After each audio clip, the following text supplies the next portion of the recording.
Hey Mason, who are you? No, who are you? No, who are you? No, who are you? Okay, let's end this. Yeah, okay, so, hey guys, we were doing a new episode. Hiatus because Mason went on some crazy vacation to, where did you go? I went to Cancun. It was cool. Yeah, he gets to go to Cancun. Who here has the money to go to Cancun for their vacation? That's crazy. I guess me. You know, my own folks have the money, I guess. So today, we were going to be talking about a good old post-grunge band that came from Seattle, the Foo Fighters. The Foo Fighters. The Foo Fighters. The old military term for UFO. But while we're doing this, instead of in the Incubus video where we ate cheese and crackers, we are... Apples and grapes. Apples, peanut butter, grapes, and a cheese stick. Because and grapes. If I don't have cheese every 10 hours, I will wither away.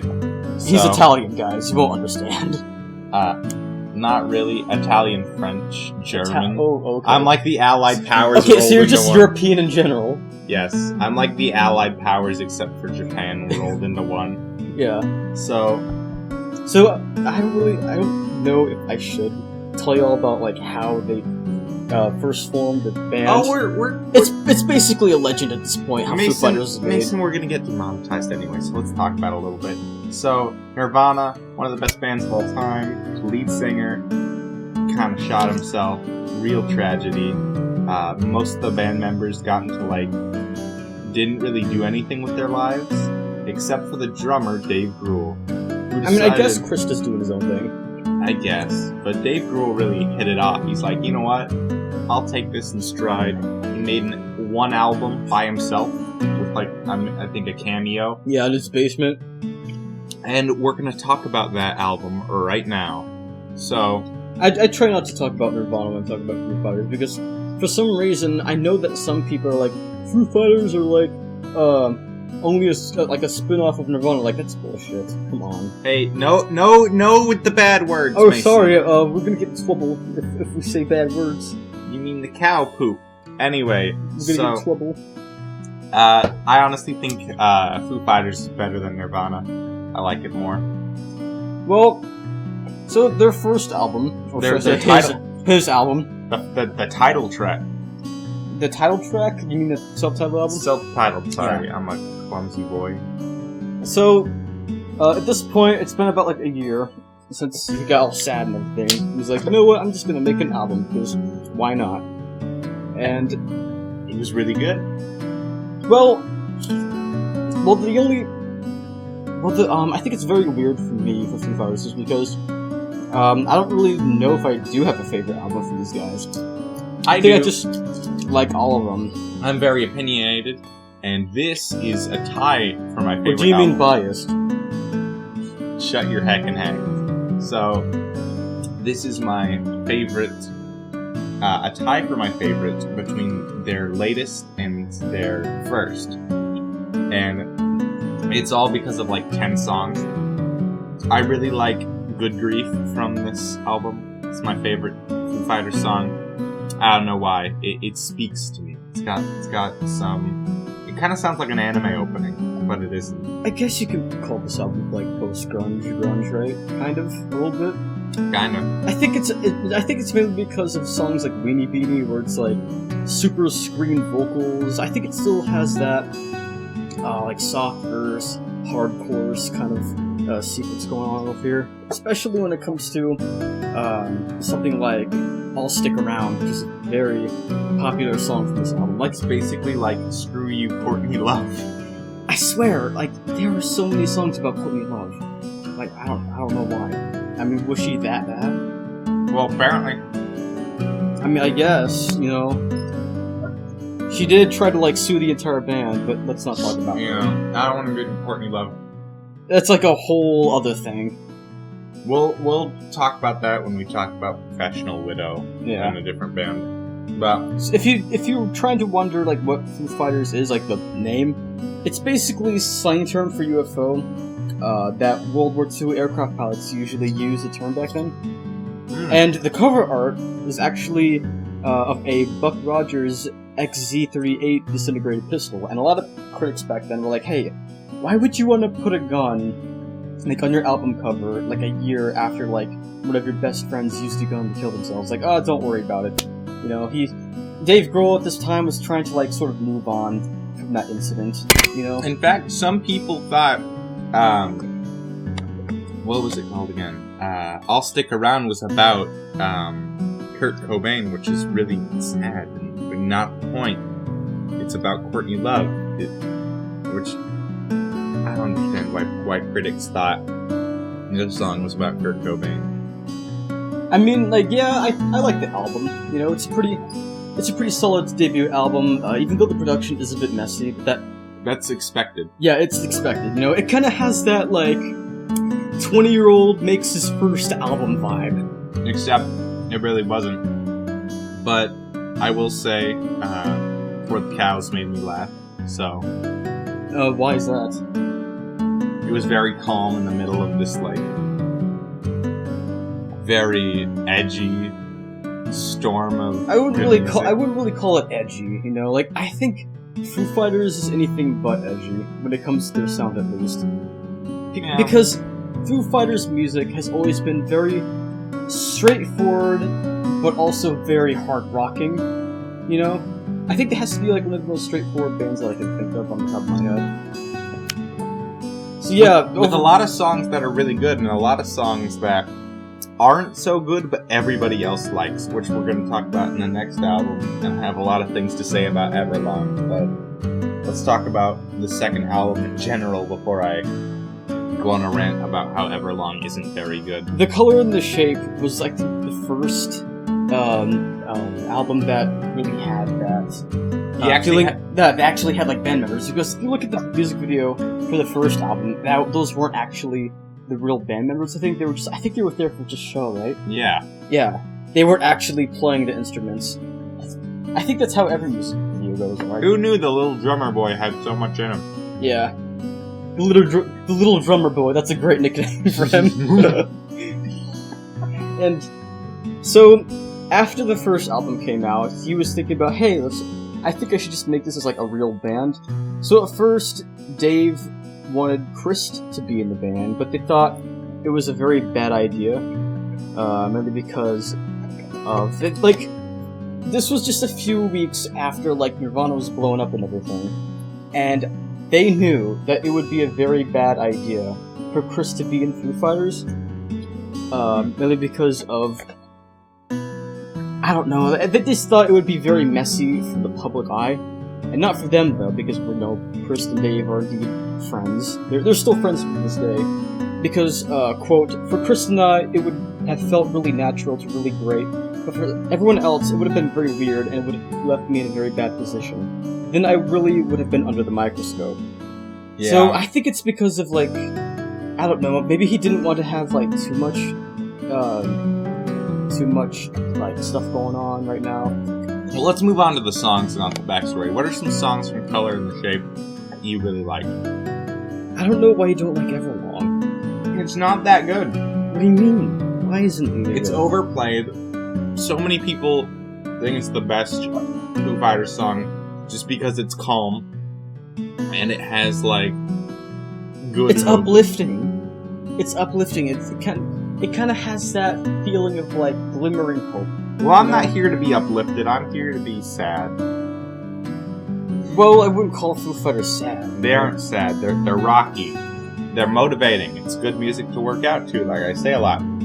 That's why I liked Incubus and Chili Peppers, and not so much King Crimson. Because when I tried to listen to all of King Crimson's music while I was working out, I was very confused and non-motivated because it's like saxophone rape. But with Foo Fighters, it gets you pumped. It gets you ready. Yeah, I know. Adrenaline, right? I know. It's great. Like, the track listing kind of represents conflicting emotions, mixing in fast, hard-rocking songs to slow ballads like a therapy session. Because when Dave Grohl first, like, listened to, like, the entirety of it on, like, the very last remaining moments before being, before the album was released, he was like, wow, this does feel like a kind of a therapy session a little bit, at least when it comes to its tone. So at first he wanted to have a couch on the album cover. Like, what even is on the album cover? Like some sort of like molecules or something? I think it's the molecule for hydrogen, but that's just coming straight out of I don't know. Is it hydrogen? No, it is not. It I can tell you isn't. I'm speaking out of my butt. Can't say the bad words. Could say poopy words because we'll get in trouble. The title comes from a joke from the manager. From the manager of the band when they were on live tours and stuff. And he would, like, buy the weirdest things ever. And this one time he bought a bowling pin that was red and had, like, white stripes on it. And then Dave was like, what is that? Why do you keep buying all this stuff? He's like, oh, I just like the color and the shape of it. You know, whatever. Maybe the guy was, like, rich or something. He was just buying random stuff for no reason. Because he could, I guess. Side note. Apples plus peanut butter is a primo snack. 10 out of 10. Would recommend. I'm surprised peanut butter is actually healthy. Because it has protein. Just like I would recommend the songs from The Color and the Shape, because they were all of primo quality. Yeah, overall it's a classic album. And another thing I want to talk about is that this was like in the exact middle of the point where all of their music videos were just so like abstract and weird and like goofy. Not as weird as the Chili Peppers, but still weird. Like, I think the music video for Everlong was like some sort of parody of The Living Dead or something. I'm not sure.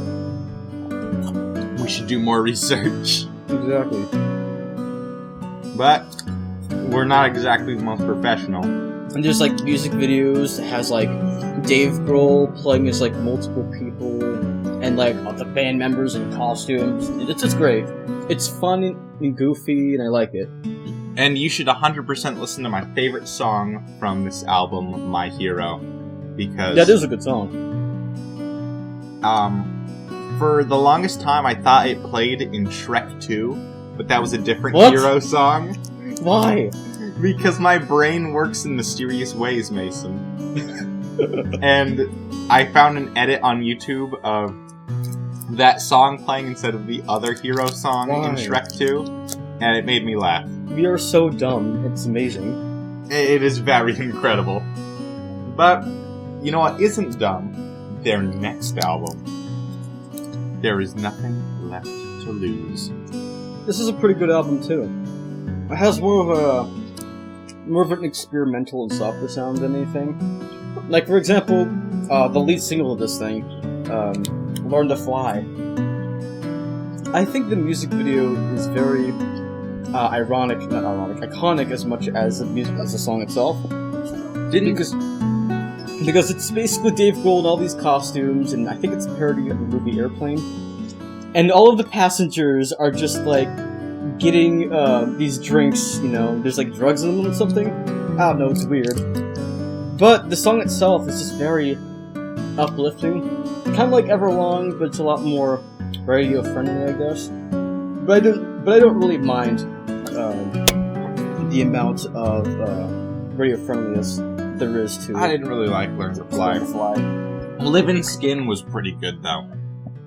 That was a fun song. And I think this was also the first time that they really tried to experiment, like, at least when it comes to the instruments. Like, for example, songs like Generator has, like, a weird but unique talkbox effect all throughout the songs. You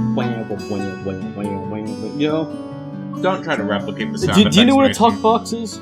No. It kind of has, like... Okay, so it's basically a box that you get, and you put, like, a tube in your mouth, and you, like, sing into that tube, and it kind of sounds like a weird electronic thing. You know?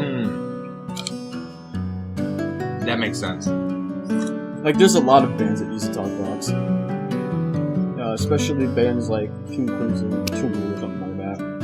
Yeah. We will be doing Tool soon. We just gotta wait for the new album. We don't want to do Tool and then the new album comes out and then we have to do another episode. And why don't you like... well, you told me that you don't like this album as much as others? It didn't really have a hit that I liked, because I didn't like Learn to Fly. But yeah. I thought it was pretty good. I think most of their albums are pretty good. That's why I have such a hard time trying to figure out which one is my favorite. There's only one album that they made that I don't really like.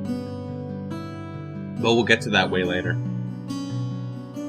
And there are some other some songs that I like. For example, Stacked Actors, the opening track to this, kind of has that very like pumping sound to it. You know, Dead Stat Actors, very, very simple, very simple to clap to and everything. Something you'd hear off of like some sort of arena rock thing going on. Something your dad would play in the car while going to the coast. And then there's a lot of softer songs like Next Year or Aurora. I think Aurora is pretty soft, right?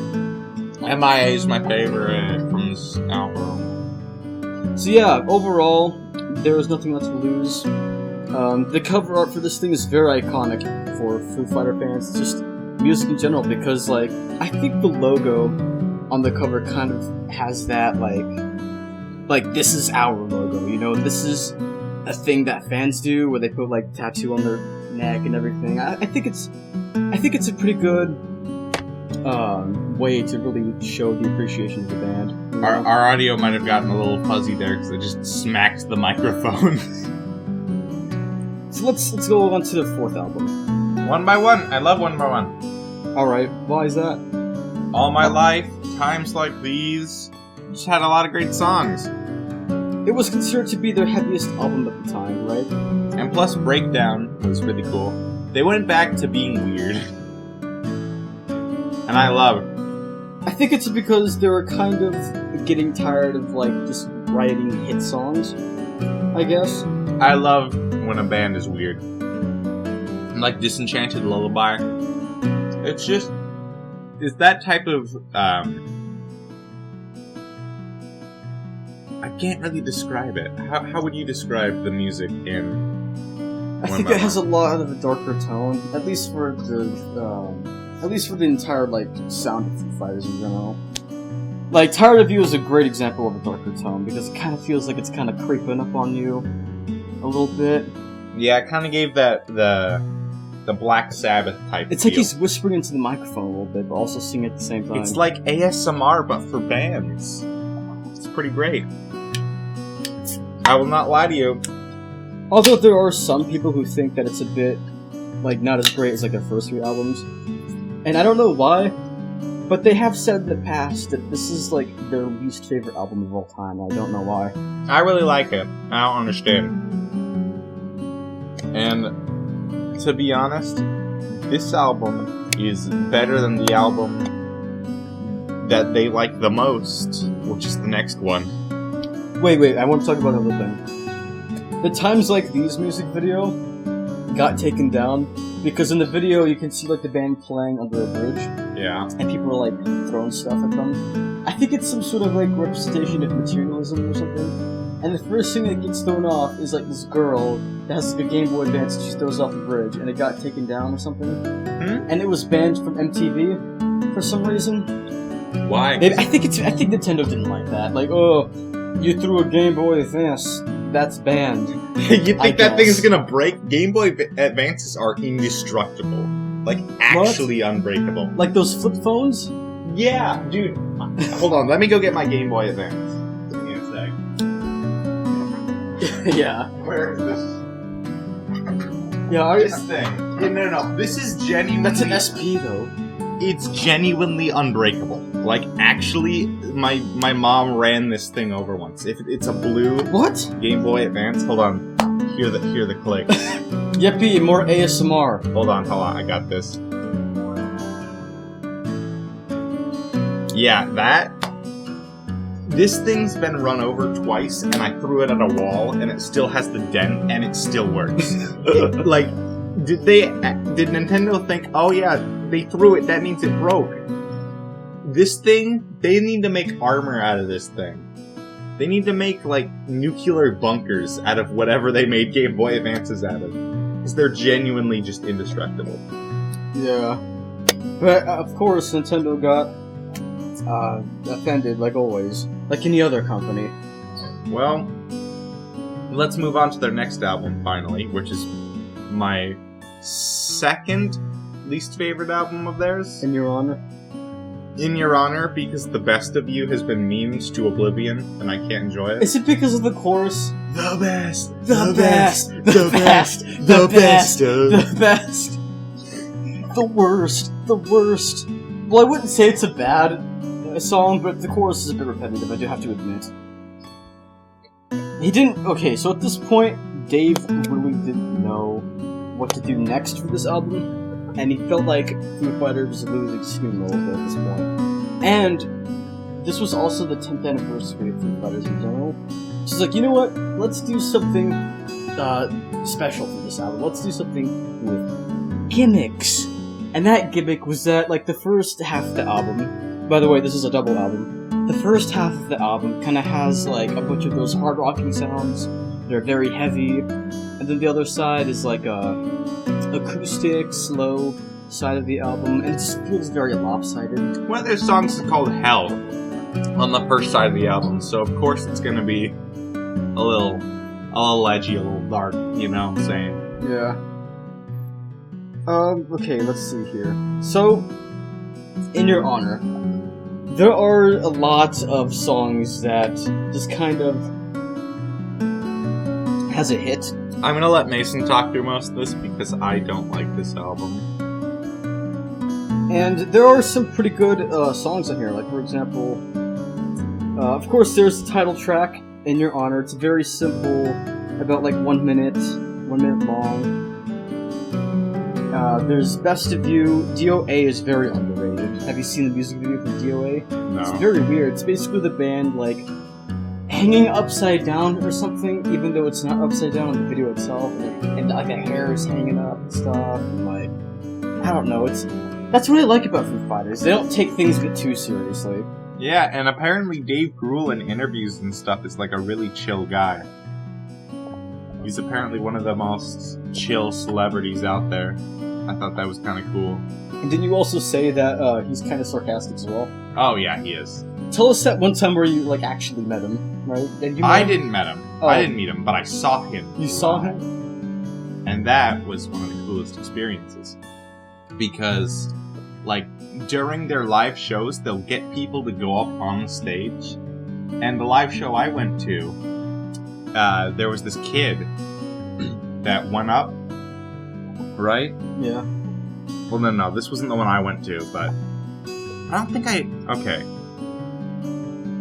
I'm not sure if I went to, Passing Strangers, or I don't know, but I know for a fact that during one of their live shows, they got this kid to go up, and Dave Grohl gave him his guitar. Did the kid play the guitar? Yeah, he played the guitar really well, and he's just like, yeah, here, take it. Just like, oh yeah, guitar, you know. Yay. The one that I used in Nirvana. Just, here you go, child. Here you go, child, I don't know. Hello, child. It's pretty crazy. He's a chill guy. I think the reason why the album is called In Your Honor, and why it has a bunch of flags, and it looks kind of patriotic, I guess, but not really, is because I think this was made during the 2004 election, which was a very, very heated. Very, very heated election.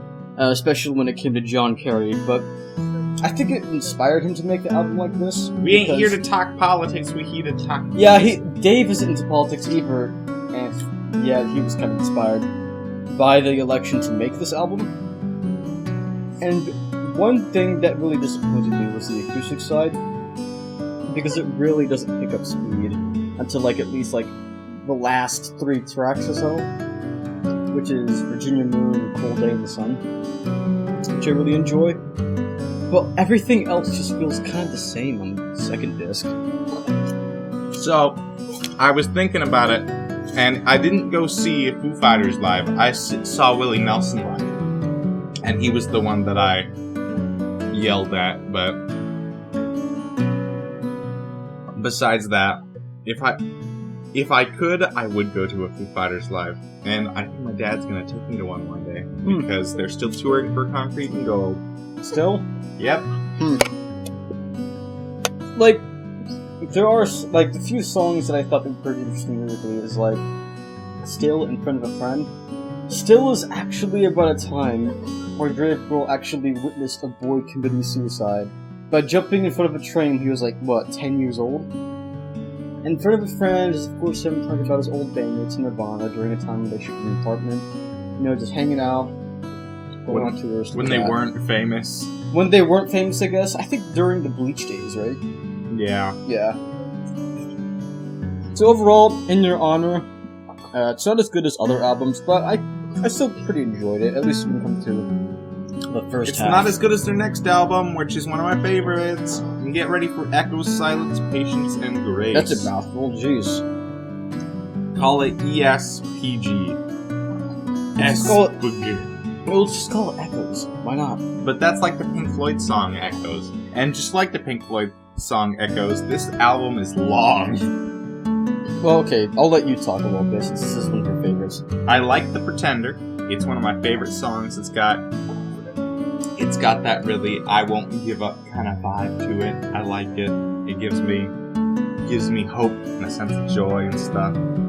Let It Die is a... Let it die, let it die, let it shrivel up and come on, who's with me? No, nobody. Not that Let It Die. This is the good Let It Die. And this one's an entirely different meaning from The Pretender, where it's like, it's more of a just let it go, man. Just give it up. You know that one guy that won't stop ranting about how he's right at the party that you're at, who's definitely me. He pretends to be right so he can get attention, I guess. Yeah, no. That's kind of who's it's directed at. Just let it go, man. Let it die. But those are really the songs that stood out to me. Besides, like, lyrically, Come Alive was... I think he was tired of gimmicks at this point, because, like, In Your Honor was, like, a half-and-half thing. I think... was In Your Honor the only gimmicky one, or will it be, like, the other ones that we're going to talk about later? I think that was the only one. So I think he just wanted to go back into, like, making shorter, more mixed-in tracks on the list. And another thing I want to talk about is Ballad of the Beaconsfield Miners, which is, like, their first instrumental song. And this song has a lot of history to it, because back when this album was getting released, well, before it, there was this miner that was trapped in a cave, and they were able to get partway into this cave where all these miners were mining, and they could get them stuff. They could get them one thing, and the thing the guy requested was the Foo Fighters' newest album. And Dave Grohl heard about this, and he's like, "Wow, okay." So then Why'd they make it instrumental though? If it has a bunch of history. Wait. So they invited him to this show, and Dave Grohl talked to him for a bit, and he got a little drunk, and he's like, "Yeah, man, I made this instrumental. Listen to it. Don't worry, dude. I'm definitely gonna put it on the next album." And then he did, which is pretty funny. But that's the history of that. It's pretty heartwarming and shows Dave Grohl's kind heart. I probably got something wrong. I think this is like one of their best albums ever played, you know? Yeah, it's great. It's got a lot of good pizzazz to it, like But Honestly and Cheer Up Boys, which are some of the best lyrical songs that have ever been made by the Foo Fighters. However, their next album is controversial between me and Mason because I think it sucks. What? And it is their worst album that isn't Sonic Highways because it's terrible and I don't like it and there's not a lot good about it. I respectfully disagree, Kyle. Okay. I disrespectfully agree with myself. Oh my god! Can you at least respect my opinion, please. You don't be one of those people on the internet like, oh my god, you don't like One More Light? Ugh, burn in hell. Like, guys, calm down. It's just an opinion, alright? I don't like it. Rope isn't good. These Days isn't good. Walk isn't good. The Misery is not good. How come you don't like it when, like, the entire point of Wasting Light is that they wanted to sort of go back into making very simple songs? That sound simple and stuff? Well, these simple songs are simply terrible. Like, there's songs like Rope or Dear Rosemary. Alandria is pretty good too. Are you sure about that? You know what? No. Back and forth. Mason can talk about this because I am just gonna say these songs are bad. They're lyrically meh. They're instrumentally not great. The use of the drums and the guitar was just distracting from the at least okay lyrics. Like, they even, like, went back and, like, used a bunch of outdated instruments, and I think they recorded it on, like, a tape, right? Instead of digitally? Yeah, maybe that's why it sounds so bad. Like, the production is good, but I just don't get why you don't like it, you know? I don't get why you like it. It's like the One More Light of Foo Fighters. No. Yes. They wouldn't even, like, try to make a pop album. It's not like a pop album, it just has the same quality of bad. But I thought you liked their earliest records, and they were wanting to sort of emulate what they did on their earlier stuff, and they just want to go back to basics. But their earliest stuff had that organic feel. This is inorganic. This is wasted time. This is wasted light. Is it because it's too catchy? It's not catchy. Eddie Vedder kept complaining that, oh my god, it's too catchy on, like, the first two Little Red records. Right? I mean, there are some artists who just like to do songs about horses, I guess. Anyway. But, I want to talk about this one really cool thing they did for this album. Have you heard of this thing called My Video Sucks Contest? No. Okay, so this is a contest they did for promotion for Wasting Light, and they said, hey, if you submit a video for one of the songs, then one of your songs will actually be posted on the official Foo Fighters thing. We'll put it everywhere, you're gonna be famous, whatever, right? So people started submitting these music videos of all the songs. I think this was like a week after it came out, because this was back when the track listing was already there, and we could just cherry pick which ones they wanted to do. And once the contest winners were out, what they got was a lot of cool stuff. For example, they got a free copy of the album, of course. They got a bunch of merch. They even got like concert tickets and everything. And I'm looking down at these comments on the videos and like, wait, this is like official? How is this official? Blah, blah, blah. Like, guys, it's fan made. These are the contest winners for the My Video Sucks thing. I haven't looked at all of them yet. The only one that I've seen so far is the bridge burning one, and it's basically it feels like more of a creepy vibe, even though bridge burning is anything but. It feels out of place, the video itself, but it's still pretty good for a fan-made one. I have to watch them later. I don't know why I haven't watched all of them yet. Okay, before again, this is another weird What's story. What's another artist that has done a contest like this before? I don't know. Foo Fighters are so special. Here's another reason why Foo Fighters are so special. This is during their later albums, but I want to get it out the gate. If Wasting Light is so bad, then why are people saying... Can you let me finish, you noodle? Wasting Light's garbage. Now, I'm not talking about Wasting Light. I'm talking about when they were doing Concrete and Gold, Dave Grohl broke his ankle, and you know what he did? Talk about this Concrete and Gold yet. Shut your heckin' heck! I said I was gonna get this out of the way first. You absolute tard. Why not just like talk about it when we get to Concrete and Gold? Fine. You know what? Sure. Whatever. I don't care anymore. Bitch. This is. I know we have great chemistry, guys. Don't worry. Okay, let's move on to Sonic Highways. I actually agree with you on this one. This one feels very, like, at this point, it kind of has that very bloated vibe. Like, it feels way too long. They try, like, I think there was more focus on the lyrical content. It was actually so mediocre. I didn't listen to all of it, so Mason has to talk about it. Mason, talk about it. So, Sonic Highways, I do have to admit, it's a pretty cool concept. And it is indeed a concept album. I don't care what you say, it is indeed a concept album. Here's why.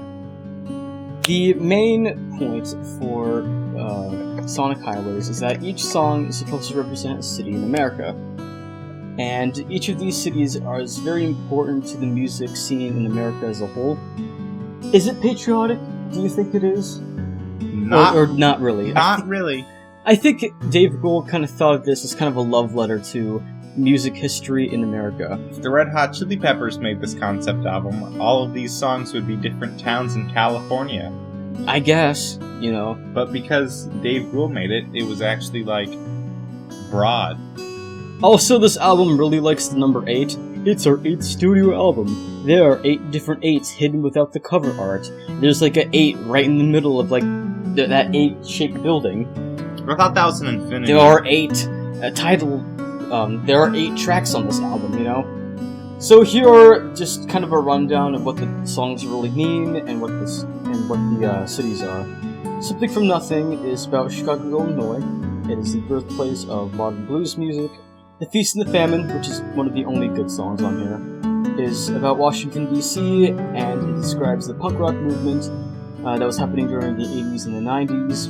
Congregation is about Nashville, Tennessee, and it's kind of known for being kind of the quote-unquote beating part of country music, which is weird because a lot of people are like, oh, country music is Western stuff, even though it's more popular in Tennessee, which is like Eastern. And country music is a hint for a band we're going to do in the future. Stay tuned, people. What Did I Do / God Is My Witness is about Austin, Texas. Yippee, Texans. We're just where we are. We're in Texas. Kyle, why'd you say that? People are going to break into our house now. You think anyone watches this? You're funny. 123 Helpless Street. That's where we live. Which kind of talks about the diversity of music for Texas in Austin. It's not very diverse, actually. It's just trash pop music and trash country No, music. that's just like America in general, you know. People are like all about pop. But then again, pop music was always popular, so whatever. Popular. Yeah. Haha, yeah. Outside is about Los Angeles, aka Arizona Bay, which talks about the glam rock scene, and it talks about the 1970s Sunset Strip Club, which was the place where a lot, and I mean a lot of rock legends used to play all the time. In the Clear is about New Orleans. It's mostly about the birthplace of jazz music, and I think it's also kind of a very popular place for R&B too, I think, right? Yeah. Subterranean is about Seattle. Of course, there's a lot of references to stuff like Nirvana, grunge and post-grunge, and... what is a post-grunge? No one cares. I think there's also a reference to Green River, which is considered to be the first grunge band, and there was kind of a broad term to be whoever is the first grunge band. I think it's either Green River or Soundgarden, I'm not sure. And the closing track, I'm a River, is about New York City, and it cherishes the birthplace and home of new genres including jazz, rock, soul, R&B, funk, disco, well, instead of classical, art music, hip-hop. I mean, those are pretty popular in New York, but the genres that did come from New York are, and I'm not making these up. Mason, you can't stop him when he starts rambling. You can't even talk for a second. I know. He is like, he is a river. He's a river of bullshit that just comes out of his mouth. Stop swearing. I have to swear because you were... And I'm not making these genres up. Boogaloo, beat bop, new wave, and punk rock. Mouth of the river to electric boogaloo. What even are these, like, genres? Boogaloo, beat bop, hip hop? Boogaloo is Latin. That sounds like lyrics to a really bad pop song. Oh yeah, Boogaloo, beat bop. I know, it sounds weird. I think those are like beat bop, punk rock, subgenres for R&B. And another thing that they did for Sonic Highways is they made an HBO documentary. That is too long. Originally, we were gonna watch this before we record this, but like, each episode is like, what, an hour long? So we don't really know if it's good or not. But I've heard from other people that is a pretty good documentary. At least it's a lot more interesting than the album itself. Like, yeah, the concept, again, pretty cool. But the music, the only thing that I really remember from this album is the Peace and Famine, and that's it. I think it kind of fails on sounding on what the song is talking about. Like, for example, why not have Congregation, like, kind of sound like a country song, or maybe Something from Nothing can be a blues song, or something like that. At least sound like that kind of city, instead of just singing about it lyrically. And I think that's the reason why Sonic Highways is considered to be like their worst one. Now, I don't want to talk about Sonic Highways for long, because their next album is one of their best, and one of my favorites, Concrete and Gold. I love Gold. Anyway. You talk about this one, you love this one. Concrete and Gold, obviously, Sky is a Neighborhood. They've had alien UFO influences, and the music video for this one's pretty funny, where it's like two kids. Don't they have like lens flare? Yeah. On their eyes? Yes. You know that lens flare meme? Yeah. Were they doing that? Yeah, they were. Oh my god. Same thing with the Run video. That was just weird. Oh, it was. And wait, did they just in the Run video? Did they just predict the Face app, where you take a picture of yourself and it makes yourself look old and stuff? Yeah. I think they did, kind of, a little bit.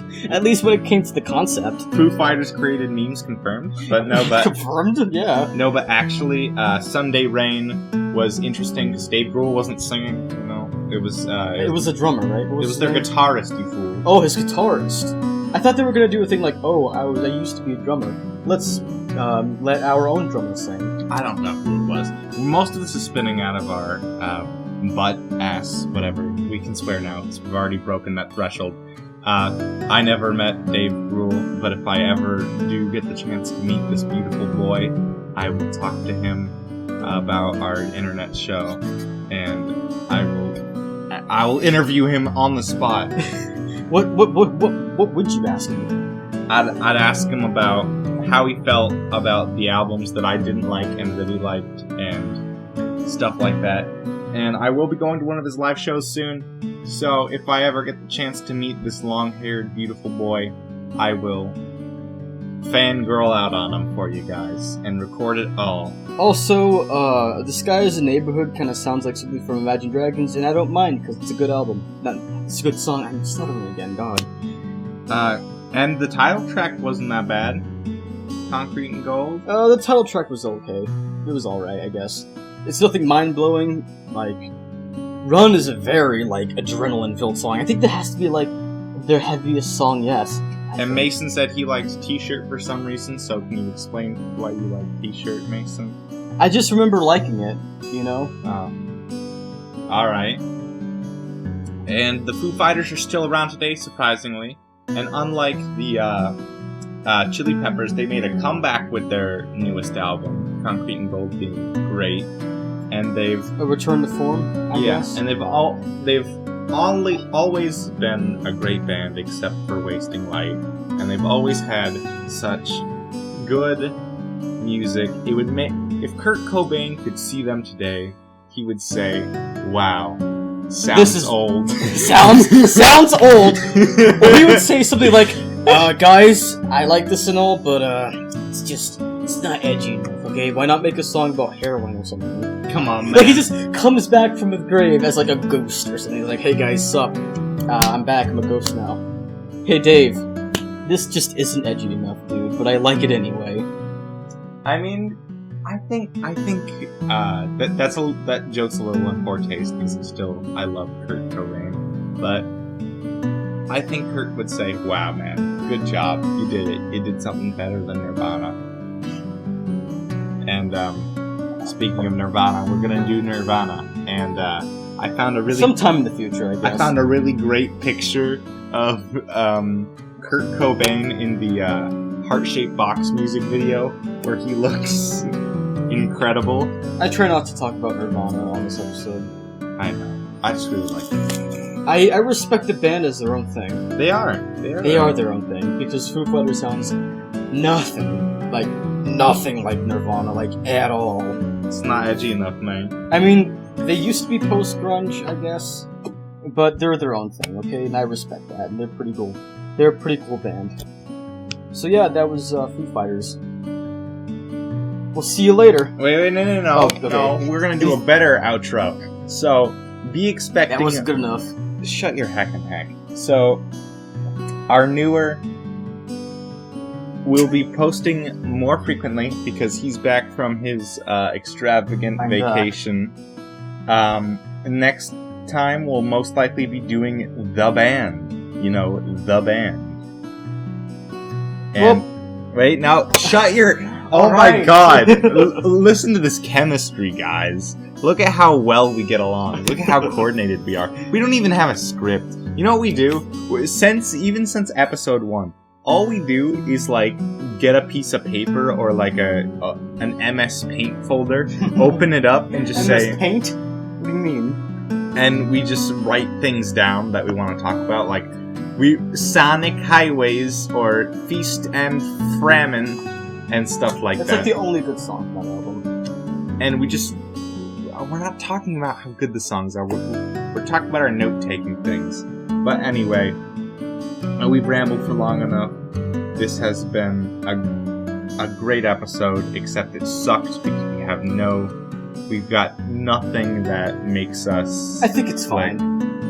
You know? We also got a new mic, so if you think better mic quality, then that's that. Anyway. We'll see you guys later. Bye.